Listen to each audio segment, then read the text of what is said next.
आदाब, नमस्कार। आप देख रहे हैं INN चैनल। मैं हूं शेख अहमद अली। इस न्यूज बुलेटिन में आइए नजर डालते हैं दिन भर की बड़ी खबरों पर। रियासती हुकूमत ने 10वीं जमात के इम्तिहानात फिर एक बार मुलतवी कर दिए हैं, जो पीर यानी 8 जून से शुरू होने वाले थे। आज दिन में रियासती हाईकोर्ट में इम्तिहानात के निकाह से मुतालिक तफसीली समाअत हुई। बाद अज़ां शाम में अदालत ने ग्रेटर हैदराबाद और रंगारेड्डी ज़िले को छोड़कर बाकी तमाम मकामात पर इम्तिहानात मुनक़िद करने की इजाज़त दी थी। ताहम चंद घंटों बाद ही चीफ मिनिस्टर चंद्रशेखर राव ने वजीर तालीम सबीता इंदिरा रेड्डी और एडवोकेट जनरल के अलावा महकमे तालीम के आला ओहदेदारों के साथ हाईकोर्ट के फैसले का जायजा लिया। इस दौरान चीफ मिनिस्टर ने ग्रेटर हैदराबाद को छोड़कर बाकी रियासत में इम्तिहानात मुनक़िद करने के बजाय तमाम इम्तिहानात मुलतवी कर देने की हिदायत दी। ज़राए के मुताबिक चीफ मिनिस्टर ने ख्याल जाहिर किया कि रियासत भर में एक साथ ये इम्तिहान मुनक़िद न होने पर काफ़ी उलझन पाई जाएगी, इसलिए रियासत भर में SSC इम्तिहानात मुलतवी करने का फैसला किया गया। इसी दौरान वज़ीर तालीम सबीता इंदिरा रेड्डी ने हुकूमत के ताज़े फैसले से मीडिया को वाकिफ़ करवाते हुए बताया कि हाईकोर्ट की हिदायत का जायज़ा लेने के बाद 10वीं जमात के इम्तिहानात को मुलतवी करने का फैसला किया गया है। उन्होंने कहा कि इम्तिहानात की नई तवारीख का ऐलान करने और इम्तिहानात के निकाह से मुतालिक हिकमत अमली को तैयार करने के लिए चीफ मिनिस्टर की सदारत में एक आला सतही इजलास मुनक़िद होगा, जिसमें इम्तिहानात के निकाह से मुतालिक ख़तई फैसला किया जाएगा। इसी दौरान बाज़ ज़राए के मुताबिक कल इतवार को चीफ मिनिस्टर KCR 10वीं जमात के इम्तिहानात के निकाह के सिलसिले में एक अहम इजलास तलब किए हैं, जिसमें इम्तिहानात को मुनक़िद करने या फिर बग़ैर इम्तिहानात के ही तमाम तुलबा को ग्रेडिंग देते हुए कामयाब करार देने का जायज़ा लेंगे, क्योंकि हाईकोर्ट ने भी इम्तिहानात के बगैर तुलबा को कामयाब करार देने की गुंजाइश दरियाफ्त की थी। शहर में जारी खून खराबे को देखते हुए अवाम में इस बात को लेकर तशवीश पाई जाती है कि आया शहर में लॉ एंड ऑर्डर नाम की कोई चीज़ है या नहीं। अंदरून 6 दिन 8 अफराद का बेदर्दी के साथ कत्ल कर दिया गया। इन दिनों इंसान की जान की कोई कीमत नहीं रही। मामूली बात पर इंसान का खून पानी की तरह बहाया जा रहा है। जहां एक तरफ कत्ल की वारदातों ने शहरियों को खौफ और दहशत में मुब्तला कर दिया है, वहीं ये खदशात जाहिर किए जा रहे हैं कि आया मुजरिमों के दिलों से पुलिस का खौफ उठ गया है और पुलिस के रोल पर भी सवाल उठाए जा रहे हैं। अंदरून 6 दिन शहर में करीब कत्ल की 8 वारदातें अंजाम दी गईं, जबकि 4 वारदातें 24 घंटों के दौरान हुई। शहर में जुमेरात की रात से लेकर जुमे की शाम तक कत्ल की 4 वारदातें अंजाम पाईं। जुमेरात की आधी रात को गोलकुंडा पुलिस स्टेशन के हुदूद में वाक़े अलीजापुरा में राहुल चंद जैन का अजहर नामी नौजवान ने शराब पिलाने के बाद सर पर वजनी पत्थर डालकर कत्ल कर दिया।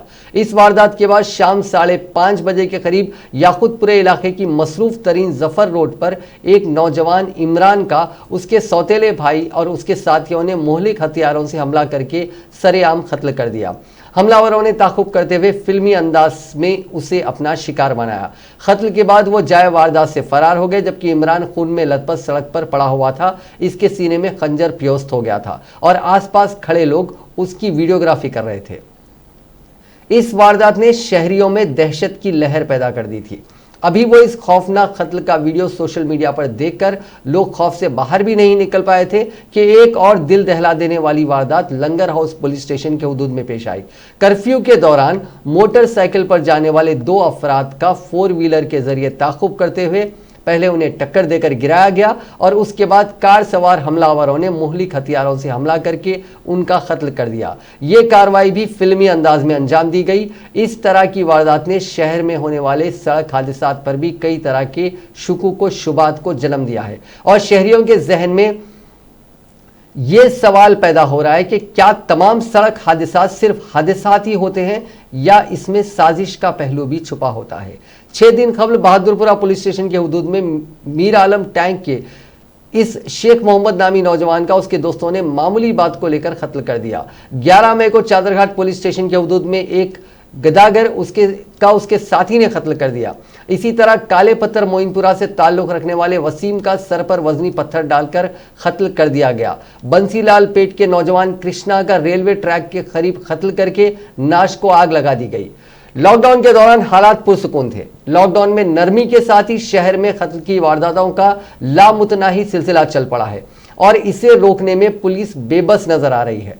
पुलिस ने लॉकडाउन के दौरान शरीफ शहरियों को डराया, धमकाया और डंडों से उनकी तवाज़ो की। आम शहरियों को तो पुलिस ने खूब डराया, लेकिन ऐसा महसूस होता है कि पुलिस ने आम शहरियों के दिलों में तो अपना खौफ पैदा कर दिया, लेकिन वो मुजरिमों के दिलों में अपना खौफ पैदा करने में नाकाम हो गई है। दूसरी जानिब पुलिस का यह दावा है कि कत्ल की ये वारदातें पुलिस की नाकामी नहीं है, क्योंकि ये तमाम वारदातें आपसी मुखासमत के नतीजे में पेश आई हैं। लेकिन एक बात जरूर है कि बेशतर मामलात में मंसूबाबंद अंदाज में लोगों को मौत के घाट उतार दिया गया, तो ऐसे में सवाल पैदा होता है कि कत्ल के मंसूबों की भनक पुलिस को कैसे नहीं हुई। हालांकि सिटी पुलिस के पास मकबरों की भरमार है। कोरोना वायरस को फैलने से रोकने के मकसद से रियासत में नाफिज लॉकडाउन और रात के कर्फ्यू के दौरान पुलिस की पूरी तवज्जो आवाम को घरों की हद तक महदूद रखने पर ही मरकूज देखी गई। जनता कर्फ्यू के बाद से मुल्क भर में लॉकडाउन नाफिज कर दिया गया था। पुलिसिंग के बजाय सिक्योरिटी इंतजामात, चेक पोस्ट पर ड्यूटी अंजाम देने, शराब की दुकानात के सामने पहरा देते हुए मजदूरों को घरों को रवाना करने, शहरियों को इलाज के लिए दवाखाने पहुंचाने और राशन की तकसीम के अलावा पासेस की इजराई के काम में मसरूफ हो गई थी। महकमे ने इस दौरान जराइम से निपटने और मुजरिमों के खिलाफ कार्रवाई पर मसरूफियत की वजह से तवज्जो नहीं दी और मुजरिमों के हौसले बुलंद हो गए। 2 माह से जायद अरसे तक पूरे का पूरा महकमा ऐसा महसूस हो रहा था कि लॉकडाउन पर अमल आवरी के काम में लगा हुआ है और ऐसे में पुलिसिंग पर कोई खास तवज्जो नहीं दी गई, जिसका नतीजा यह हुआ कि राउडी शीटर्स और गैर समाजी अनासिर के दिलों से पुलिस का खौफ उठ गया और वो ये समझने लगे कि पुलिस दूसरे ही कामों में मसरूफ है और वो अपनी मुजरिमाना सरगर्मियां धड़ल्ले से अंजाम दे रहे हैं। पुलिस ने अवाम को घरों तक महदूद रखने के लिए काफ़ी ताकत का मुजाहरा किया, लेकिन ज़रूरत इस बात की है कि महकमा शहर में लॉ एंड ऑर्डर की बरकरारी पर तवज्जो दे ताकि शहरियों के दिलों से खौफ निकल सके। अभी एक 10:30 बजे, तकरीबन 10:30 बजे शेख मोहम्मद और फयाजुद्दीन, ये 2 लोगों को, ये दोनों मोटरसाइकिल में जा रहे थे। पीछे तकरीबन 2 से 3 लोग बोल रहे कॉलेज में पीछे से उनको एक्सीडेंट करके वो गिरने के बाद ये दोनों लोगों को हथियार से उनको मार के तो वहाँ से भागे लोग, यहाँ गाड़ी छोड़ के। मोटरसाइकिल भी आगे गिरा हुआ है, पीछे कॉलेज है। ये 3 जो हत्या करके इनको यहाँ से भागे, उनके लिए हमारे पुलिस टीम्स ऑलरेडी उसके ऊपर है। अभी उनको एक 3-4 घंटे में ज़रूर उनको अरेस्ट करेंगे। अभी ये 2 डिसीज़्ड है, इसमें एक राउडी शीटर है, शेख मोहम्मद गोलकोंडा का राउडी शीटर है, और दूसरा उसके साथ जो फयाजुद्दीन था, ये मेहदीपट्टनम में एक चिकन सेंटर है। तो अब जो हमारे पास जितना अभी तक इसका इन्फॉर्मेशन है, ये इनके बीच में कुछ आपस में झगड़ा है, तो थोड़े सस्पेक्ट भी है इसमें, वो वर्कआउट कर रहे हैं।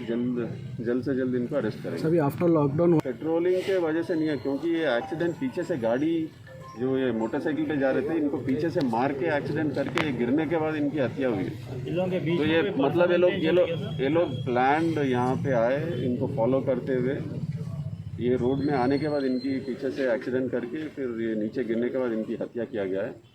ये पेट्रोलिंग की वजह से नहीं है, क्योंकि ये यहाँ पे रेगुलर पेट्रोलिंग भी हो रहा है और ये प्लान्ड इनका मतलब फॉलो करके किया गया है ये।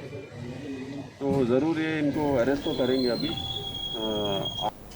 दुनिया भर में कोरोना वायरस की वजह से पैदाशुदा सूरत हाल के पेश नज़र सऊदी अरब हुकूमत की जानिब से हज 2020 के बारे में वाज़े ऐलान ना किए जाने के बाद हज कमेटी ऑफ इंडिया ने आज़मीन हज को जमाशुदा 100% रकम वापस करने की पेशकश की है। इस दरमियान महाराष्ट्र हज कमेटी के चेयरमैन ने मुतालबा किया है कि 5 महीने रकम रखने के एवज में आज़मीन हज को मुआवजा दिया जाए। मीडिया ज़राए के मुताबिक हज कमेटी ऑफ इंडिया के चीफ एग्जीक्यूटिव ऑफिसर मकसूद खान ने एक नोटिफिकेशन जारी करते हुए मुताला किया कि सऊदी अरब ने 13 मार्च को इन्फॉर्म किया था कि इस साल हज के सिलसिले में फिलहाल कोई फैसला नहीं किया गया और आर्जी तौर पर हज 2020 को मुलतवी कर दिया गया है। लेकिन इसके बाद गुज़िश्ता 3-3.5 महीने में हुकूमत सऊदी अरब ने कोई राब्ता नहीं किया। इसके पेश नज़र हज कमेटी ने उन आज़मीन हज की जमा रकम बिला कटौती वापस करने का फैसला किया है। इस ताल्लुक से एक फॉर्म जारी किया गया है जिसके जमा करने के बाद रकम लौटा दी जाएगी। दुनिया भर में कोरोना वायरस से मरने वालों की तादाद 70 लाख के करीब पहुंच गई है, जबकि मरने वालों की तादाद माफ कीजिएगा, दुनिया भर में कोरोना वायरस से मुतासरीन की तादाद 70 लाख के करीब पहुंच गई है, जबकि मरने वालों की तादाद 4 लाख के करीब हो चुकी है। worldinfometers.info वेबसाइट के मुताबिक दुनिया भर में अब तक 68,95,339 अफराद कोरोना वायरस से मुतासिर हुए हैं, जबकि 3,99,282 अफराद की मौत हो चुकी है। 19 लाख से ज्यादा केसेस और 1,11,487 अमवात के साथ अमेरिका सबसे ज्यादा मुतासरीन ममालिक की फहरिस्त में पहले नंबर पर है, जबकि 40,465 अमवात के साथ यूनाइटेड किंगडम दूसरे नंबर पर है। गुज़िश्ता 24 घंटों के दौरान हिंदुस्तान में कोरोना वायरस के सबसे ज्यादा 9,887 केसेस सामने आए हैं, जिससे मुतासरीन की तादाद बढ़कर 2,36,000 हो गई है।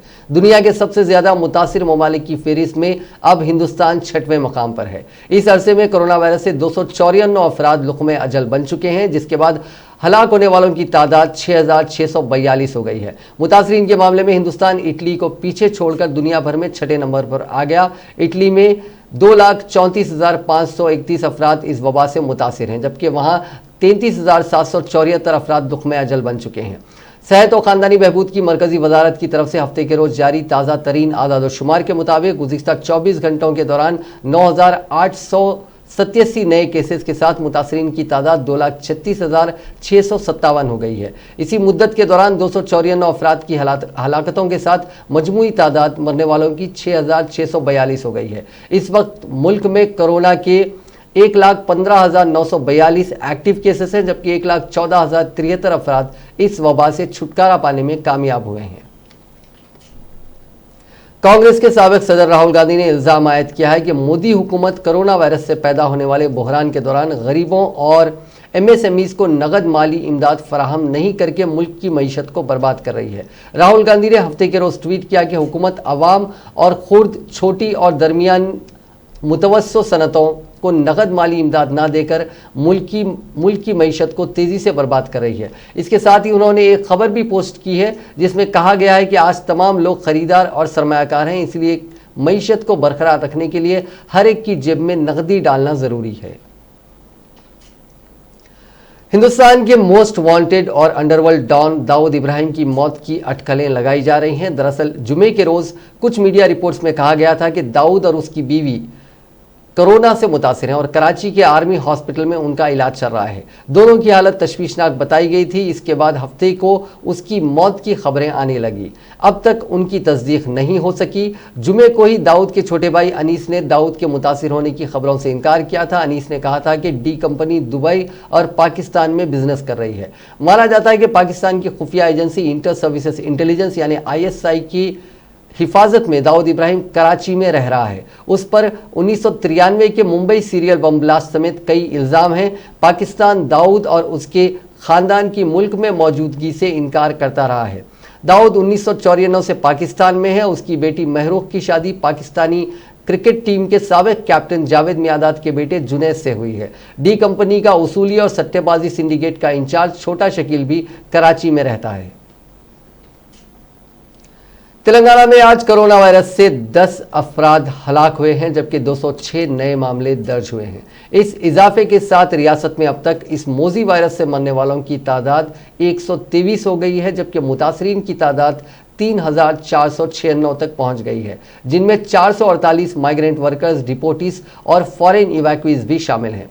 Director of public health and family welfare की जानिब से जारी मीडिया बुलेटिन के मुताबिक आज दर्ज हुए 206 केसेस में ग्रेटर हैदराबाद से 152, मेडचल में 18, रंगारेड्डी जिले में 10, निर्मल और यादाद्री में 5-5, महबूबनगर में 4, जगतियाल और नागर कर्नूल में 2-2, जबकि महबूबाबाद, विकाराबाद, जनगांव, गदवाल, नलगुंडा, भद्रादरी, करीमनगर और मंचरियाल में 1-1 केस दर्ज हुआ है।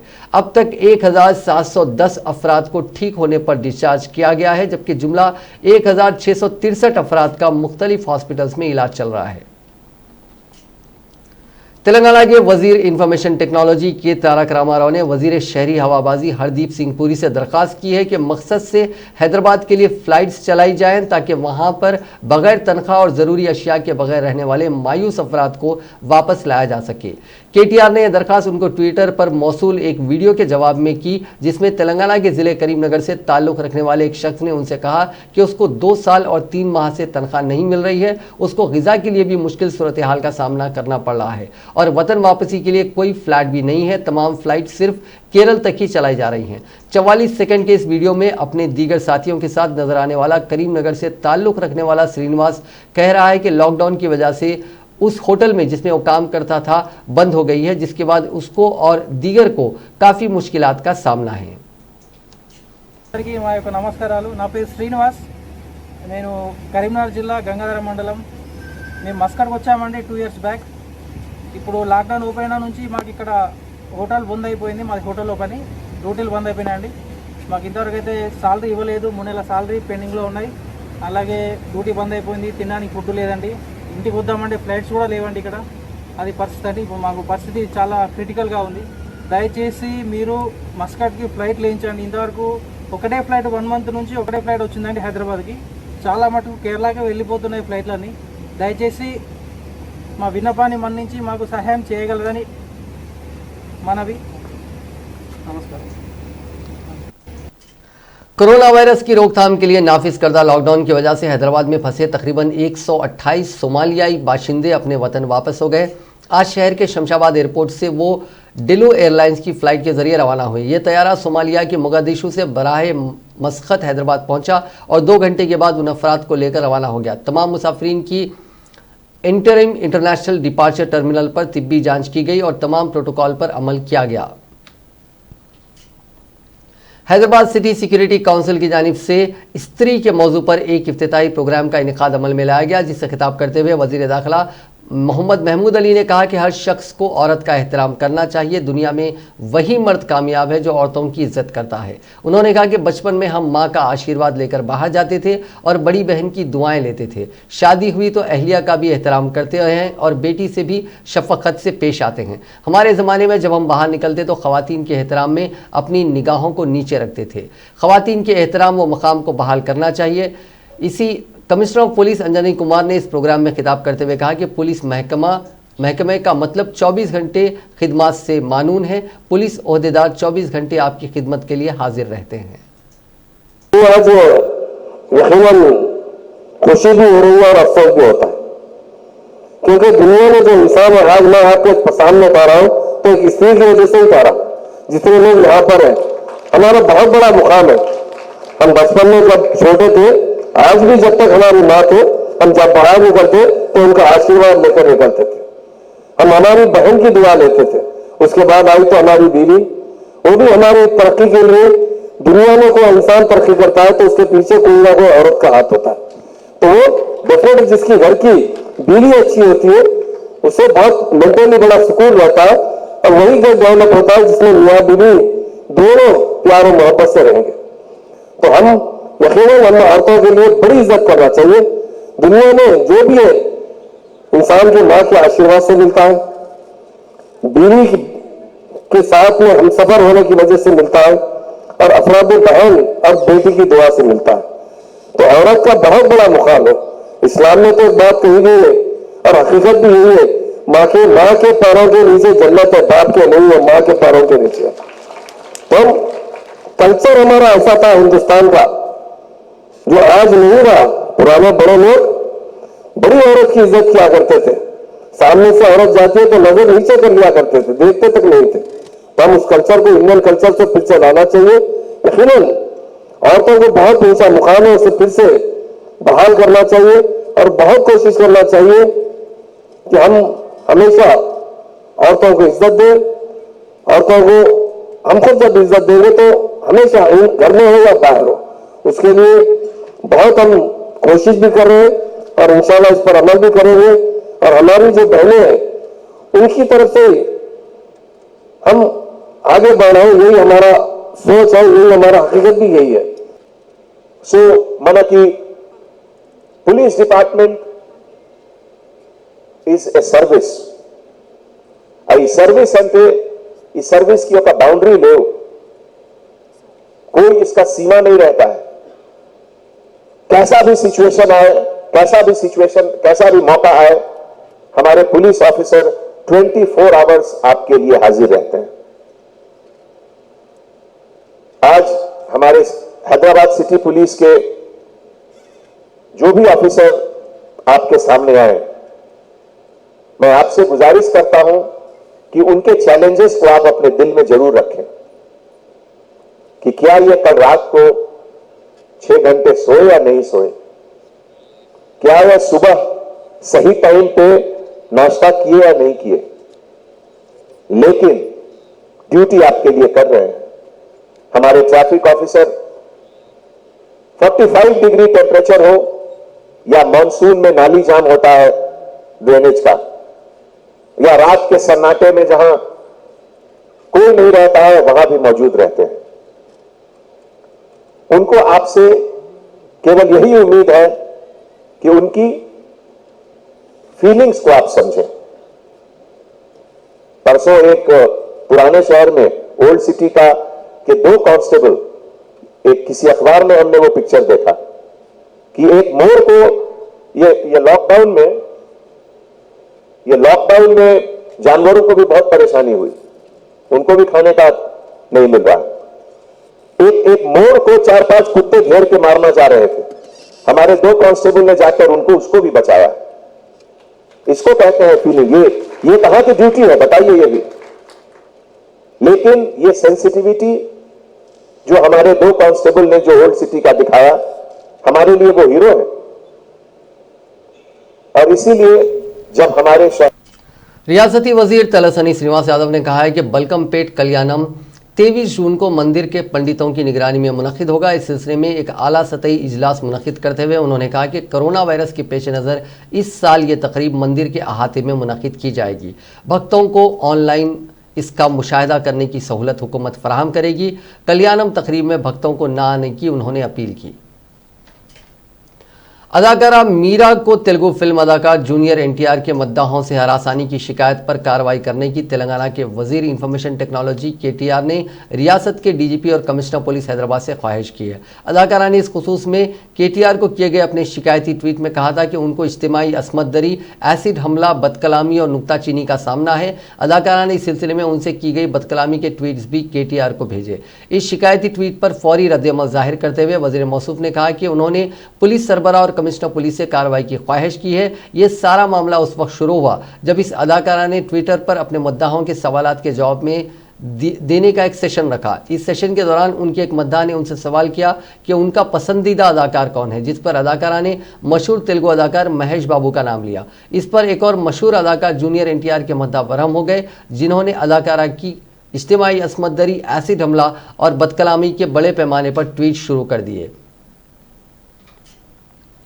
कांग्रेस पार्टी ने वजीर बल्दी नज़्म नस्क केटी रामाराव पर गैर मजाज तौर पर शहर के मजाफात में फार्म हाउस तामीर करने का इल्ज़ाम आयद करते हुए उनसे इस्तीफा का मुतालबा किया। गांधी भवन में पीसीसी सदर उत्तम कुमार रेड्डी, कारगुजार सदर रेवंत रेड्डी, साबिक वजीर मोहम्मद अली शब्बीर ने प्रेस कॉन्फ्रेंस से खिताब करते हुए कहा कि वजीर बल्दी नज़्म नस्क ने शहर के मजाफात में 25 एकड़ अराजी पर फार्म हाउस तामीर करते हुए जियो 111 की खिलाफ वर्जी की है, जिस पर नेशनल ग्रीन ट्रिब्यूनल ने वजीर मौसूफ और हुकूमत को नोटिस जारी की है। पीसीसी सदर उत्तम कुमार रेड्डी ने कहा कि ट्रिब्यूनल ने ओहदेदारों पर मुश्तमिल हक़ाइक़ मालूम करने वाली कमेटी तश्कील दी है। ये कमेटी तारक रामाराव की बेकायदगियों का जायजा लेगी। उन्होंने कहा कि गैर जानिबदाराना तहकीकात के लिए तारक रामाराव को काबीना से इस्तीफा पेश कर देना होगा। उन्होंने कहा कि तारक रामाराव की बदउनवानियों के खिलाफ आवाज उठाने वाले रेवंत रेड्डी को जेल में बंद कर दिया गया था। कांग्रेस रुकने पार्लियामेंट रेवंत रेड्डी ने कहा कि ट्रिब्यूनल की जानिब से तारक रामाराव और रियासती हुकूमत को नोटिस जारी करने के 24 घंटे गुजर जाने के बाद भी वजीर मौसूफ या टीआरएस के कोई एक कायद ने नोटिस पर तबसरा नहीं किया। उन्होंने कहा कि शहर के वट्टी नागोला पल्ली का गंडीपेट तक पानी सरबराह करने वाले एक केनाल को बंद करते हुए तारक रामाराव ने 25 एकड़ पर एक आलीशान इमारत और फार्म हाउस तामीर किया, जो जियो 111 की खिलाफ वर्जी है। उन्होंने कहा कि इस मौके पर केटी रामाराव की अहलिया की ज़मीन भी है। इस ज़मीन की मिल्कियत के तमाम शवाहिद उनके पास मौजूद हैं। कांग्रेस पार्टी యొక్క డిమాండ్ మనం చేస్తున్నాం। తన శాఖలో ప్రస్తుతం ఉన్న నిబంధనలకు వ్యతిరేకంగా మంత్రి అక్రమ నిర్మాణాలు చేశాడు అనే ఆరోపణలపై నేషనల్ గ్రీన్ ట్రిబ్యునల్ ఒక ఎంక్వైరీ ఆర్డర్ చేసింది.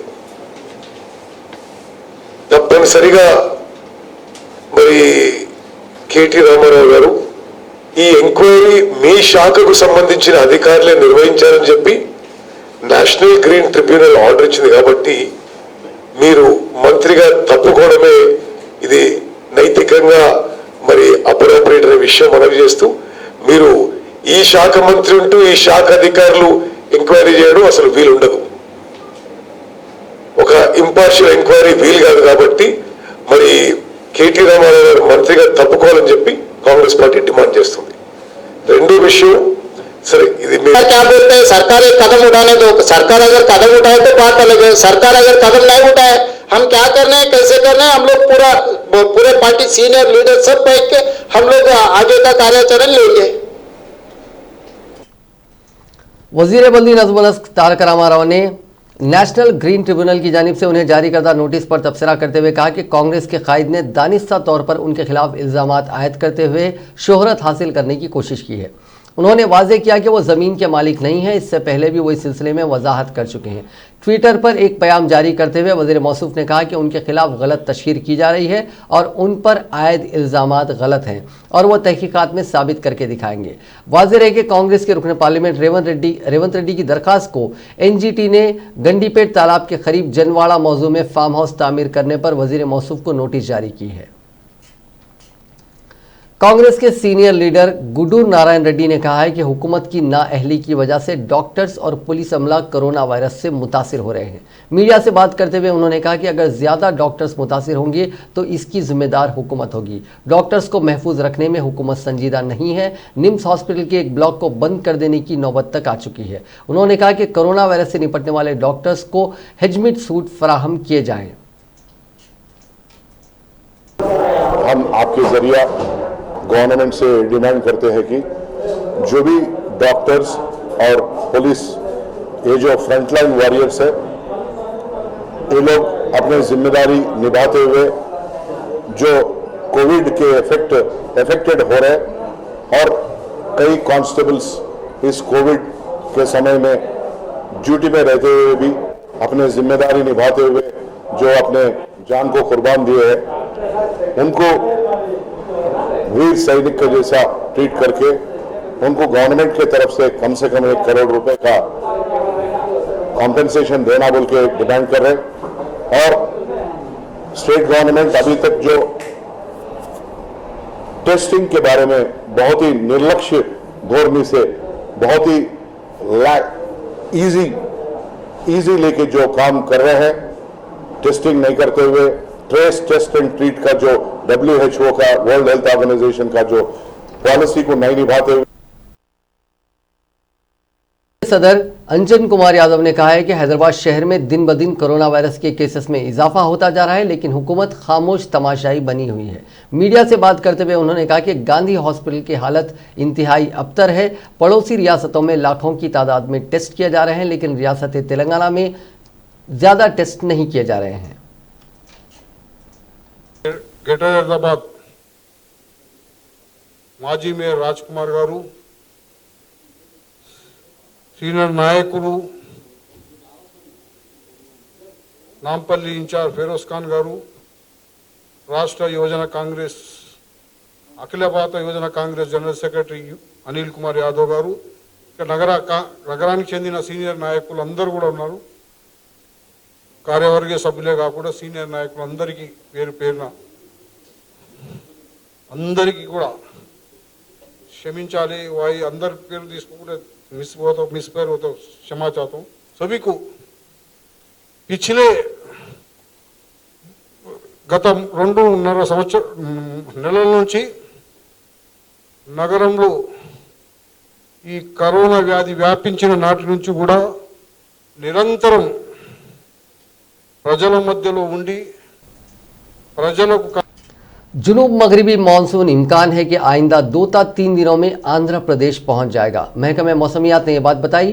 जारिया साल मानसून केरल जल्द पहुंच गया, ताहम तूफान नसरगा की तूफानी हवाएं मानसून के बादलों को अपने साथ ले गई। महकमे मौसमियात ने कहा कि वस्ती बहरिया अरब के बेशतर हिस्सों जुनूब मगरिब और मशरिक़ वस्ता खलीज बंगाल में जुनूब मगरिब मानसून की पेशकदमी के लिए माहौल मजीद साजगार हो गया है। इम्कान है कि मानसून मुकम्मल जुनूब मशरिक़ खलीज बंगाल और जुनूब वस्ती खलीज बंगाल के बाज़ हिस्सों का आइंदा 2 दिनों के दौरान मुकम्मल अहाता कर लेगा। आंध्र प्रदेश में अमूमन 4 जून तक मानसून की आमद हो जाती है। हवा का दबाव इम्कान है कि मगरिबी वस्ता खलीज बंगाल में 8 जून को पैदा होगा। नाजरीन, इस न्यूज़ बुलेटिन में बस इतना ही। देखते रहिए INN चैनल।